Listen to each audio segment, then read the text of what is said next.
मैं बोलता हूँ आपको कि आप पढ़ो पढ़ो, लेकिन आप ये सोचते होगे मैं सर से जब भी मिलता हूँ तो सर बस बात करते हैं पढ़ने के लिए कि पढ़ो पढ़ो। मैं आपके ऊपर कोई प्रेशर नहीं क्रिएट करता, मैं आपके ऊपर कोई प्रेशर नहीं क्रिएट करता। मैं ये चाहता हूँ कि आप जो है मेहनत करो। क्यों? क्योंकि एक जिंदा दिमाग ही कुछ कर सकता है, और पढ़ो दिमाग को जिंदा करने के लिए। क्यों? क्योंकि एक जिंदा दिमाग कुछ भी कर सकता है। आईएएस बन सकता है, डॉक्टर बन सकता है, इंजीनियर बन सकता है, और मेंबर ऑफ पार्लियामेंट बन सकता है, प्रधानमंत्री बन सकता है, फाइनली बुद्ध भी बन सकता है। इसीलिए तो मैं आपसे कहता हूं कि ध्यान करो। ध्यान का मतलब ये नहीं घर छोड़ के चले जाओ, हिमालय पे आ जाओ, ऐसा कुछ नहीं है। ध्यान का मतलब आप जो काम कर रहे हो उसी पे अपने ध्यान को फोकस करो। आप पढ़ाई कर रहे हो तो पढ़ाई को अच्छे से करो। अगर आप एक किताब को पढ़ते हो, एक किताब को खत्म करते हो, तो फाइनली उस किताब की स्टोरी क्या है, उस चैप्टर की स्टोरी क्या है, वो तो आपको पता होना चाहिए। उस किताब में, उस चैप्टर में मेन चीजें क्या है, उसको पढ़ने की कोशिश करो, उसको समझने की कोशिश करो। रटना नहीं है। आप रट्टाफिकेशन पे ज्यादा विश्वास करते हो, जबकि मैं ऐसा रट्टाफिकेशन पे कोई विश्वास नहीं करता, और आज तक मैंने कोई भी चीजें रटा नहीं।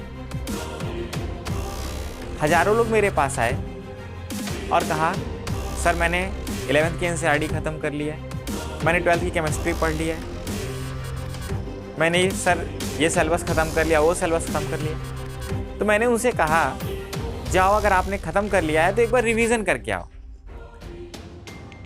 उन्होंने कहा नहीं सर आप मुझसे पूछ लीजिए, अभी पूछ लीजिए, मैं तो तैयार हूँ, मैं तो नीट देने जा रहा हूँ, IIT एस्पिरेंट्स हूँ। और बच्चों में बड़ा गुमान हो जाता है, खासकर जब बच्चे 10th से 11th में जाते हैं तो उनको ये लगता है कि मेरे जैसा तो कोई है ही नहीं, जो पढ़ा रहा है वो उससे भी मैं ज़्यादा जानता हूँ। अगर उनसे पूछ लिया जाए पहले चैप्टर से, 11th के चैप्टर 1 से, some basic concepts of chemistry से, अगर एक लिमिटिंग रिएजेंट पूछ लिया जाए, एक स्टोइचियोमेट्रिक कोफिशिएंट के बारे में पूछ लिया जाए, या कोई लॉ पूछ लिया जाए, तो प्रॉपरली नहीं बता पाते। बट उनको ये होता है कि मैं ये कवर कर लूँ, वो कवर कर लूँ, ये मॉड्यूल सॉल्व कर लूँ, ये प्रीवियस ईयर क्वेश्चन को सॉल्व कर लूँ। वो इसी के चक्कर में, इसी मायाजाल में फंस जाते हैं, और फाइनली अपने कोर सब्जेक्ट को, अपने कोर बुक को, एनसीईआरटी को फोकस नहीं कर पाते। बेटा मैं आपसे यही बोलता हूँ कि आप एनसीईआरटी कवर करो, और आपके क्लास में जो टीचर्स जो भी सब्जेक्ट के लेक्चर को दे रहा है उसको फोकस करने की कोशिश करो। क्यों? क्योंकि एक टीचर जो होता है वो कई किताबों का सारांश होता है। इसलिए आप किसी एक टीचर को पकड़ो, आपके क्लास का जो टीचर है, आपको जो पढ़ा रहे हैं, आपके गुरु जो पढ़ा रहे हैं, जो शिक्षक आपको पढ़ा रहे हैं, उसको फोकस करने की कोशिश करो, क्योंकि ऑलरेडी वो तो आपको सारांश दे ही रहे हैं। अभी आप तो जस्ट 11th-12th में आए ही हो, आप सारांश खोजने के चक्कर में पड़ जाते हो, क्योंकि आपने तो कवर ही नहीं किया है। और जो पढ़ा रहे हैं आपको, जो सर आपको पढ़ा रहे हैं, जो करा रहे हैं आपको, उन्होंने कई सालों से ये काम किया है, तो उनको फोकस करने की कोशिश करो। अदरवाइज आप धीरे धीरे अपने सब्जेक्ट में कमजोर हो जाते हो, और कमजोर होने के साथ साथ आपका उस सब्जेक्ट से इंटरेस्ट हटता चला जाता है। मैं बोलता हूं कमजोर मत बनो, नहीं तो लोग तुम्हें दबाना शुरू करेंगे, और जिस दिन आपकी कमजोरी सच में आपकी कमजोरी बन जाएगी, उस दिन आप फ्रस्ट्रेट हो जाओगे, प्रॉपरली नहीं कर पाओगे। मैं तो बोलता हूँ क्लास 9th 10th, उसके बाद फिर 11th 12th अच्छे से करो यार। पहले बेस को क्लियर करने की कोशिश करो यार। तुम्हारा बेस ही नहीं क्लियर है और चले आते हो सर ये क्वेश्चन करा दीजिए, सर वो क्वेश्चन करा दीजिए। आप टीचर को जज करने लगते हो, आप दौड़ने लगते हो, ये मॉड्यूल सॉल्व करना है, वो मॉड्यूल सॉल्व करना है, ये प्रीवियस ईयर के क्वेश्चन सॉल्व करने। ये गलत बात है। पहले बेस को सुधारो, अगर आपका बेस क्लियर होता है, अगर आप बेस क्लियर कर ले जाते हो, तो मैं गारंटी लेता हूँ, 100% मैं गारंटी लेता हूँ कि आप डैम श्योर बहुत अच्छा करोगे। मैं समझ रहा हूँ मेरी बातें बहुत से स्टूडेंटों को बुरी लगती होगी, बहुत से लोगों को मेरी बातें अच्छी नहीं लग रही होगी, लेकिन जो लोग मुझे सुन पा रहे हैं वो इस मेरे बातों को ध्यान से समझें। पहले बेस को क्लियर करने की कोशिश करें। अगर आपका बेसिक फंडामेंटल क्लियर है तो आप न्यूमेरिकल्स को, असर्शन रीजन टाइप क्वेश्चन को या केस स्टडी वाले क्वेश्चन को आराम से कर ले जाओगे। देखो, ऐसा बनो कि लोग तुम्हें दबा ना सके। जैसे ईगल है, ईगल जिसको बाज बोलते हैं, बाज जब आसमान में उड़ रहा होता है तो उसके ऊपर एक रॉबिन नाम का पक्षी जो होता है आकर बैठता है, उसको दबाने की कोशिश करता है। रॉबिन पक्षी को ये नहीं पता होता कि ईगल, बाज वो पक्षी है जो कि शेर के मुंह से भी गोश्त खींच लाता है, शेर से भी पंगा रखता है, शेर से पंगा लेकर के उसके मुंह से गोश्त खींच लेता है। उसकी आवाज़ सुनने पर शेर भी एक बार दहल जाता है। तो मैं वही बोलता हूँ कि आप वही बाज बनो, वही बाज बनो। अपने आप को कमजोर मत समझो, क्योंकि आप कमजोर नहीं हो, रॉबिन भी तो हो। हौसला रख के ही बाज के ऊपर बैठता है, बाज को दबाने की कोशिश करता है, पर बाज अपनी ऊंचाई को इतना बढ़ा लेता है, इतना बढ़ा लेता है, इतनी ऊंचाई को तय कर लेता है कि जैसे जैसे आसमान में ऊंचा उठने लगता है, रॉबिन पक्षी का जो ऑक्सीजन लेवल होता है वो घटने लगता है और उसका दम घुटने लगता है और खुद ही उसको छोड़कर चला जाता है। तो मैं आपको यही बोलता हूँ कि ऊंचाइयों को छुओ, क्योंकि ईश्वर की कृपा से जो आपके आसपास आपको दबाने वाले लोग हैं, जो आपकी लेग पुलिंग करने वाले हैं, जो आपको सोचते हैं कि कुछ नहीं कर पाएगा, आपको दबाते हैं बार बार, उनको आप कुछ मत बोलो। ऐसी ऊंचाई को पकड़ो, ऐसी ऊंचाई को छुओ जिसकी वजह से उनका दम खुद घुटने लगे और वो अपने आप नीचे उतर जाए। मतलब मेरा तो यही मानना है,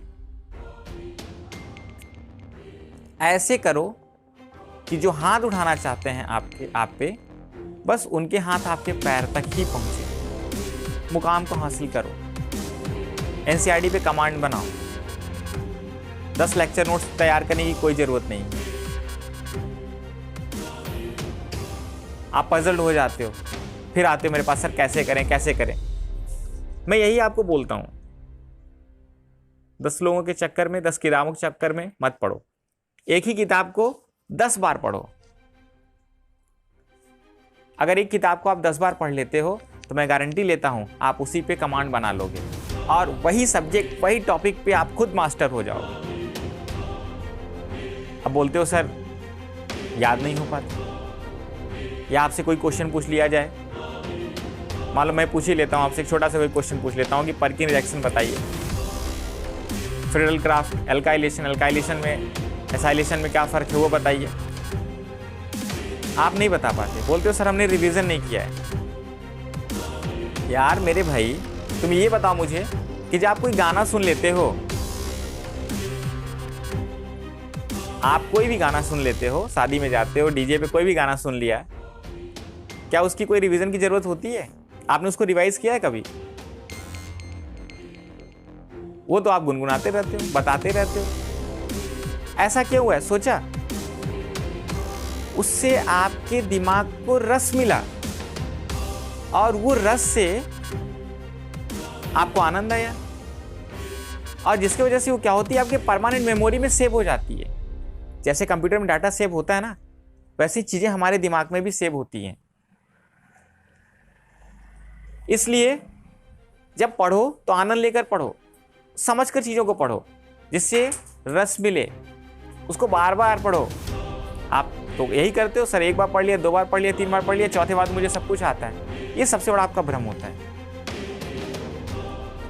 मैं तो बस यही जानता हूं कि मेहनत का कोई शॉर्टकट रास्ता नहीं है। अगर रिजल्ट पाना है तो मेहनत करना पड़ेगा। चीजों को समझो, एनालाइज करो, भरोसा करो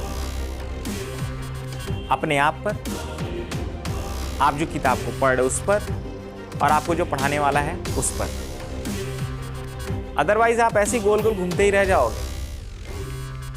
इलेक्ट्रॉन की तरीके से आप न्यूक्लियस के अराउंड में घूमते ही रह जाओगे, और घूमते घूमते फिर आपकी हालत खराब हो जाएगी, आप थक कर छोड़ दोगे।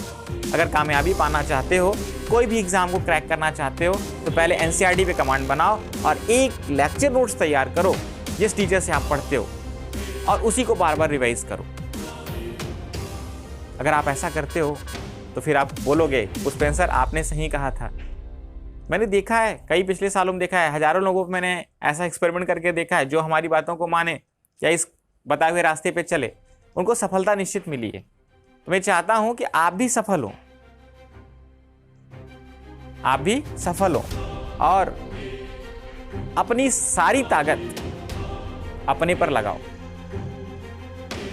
आप में जो ताकत है ना, इसको अपने पे यूज करो, अपने आप को कभी कमजोर मत होने दो, खुद से लड़ो। क्योंकि जब आप खुद से लड़ोगे तो आपकी कमियों का पता चलेगा, और अपने कमियों पे काम करो, तब आप बेहतर से बेहतरीन हो सकते हो। मैं तो बस लास्ट में ही कहना चाहता हूँ, काम करो, कुछ काम करो, जग में रहकर कुछ नाम करो। आज के लिए इतना ही। जय हिंद।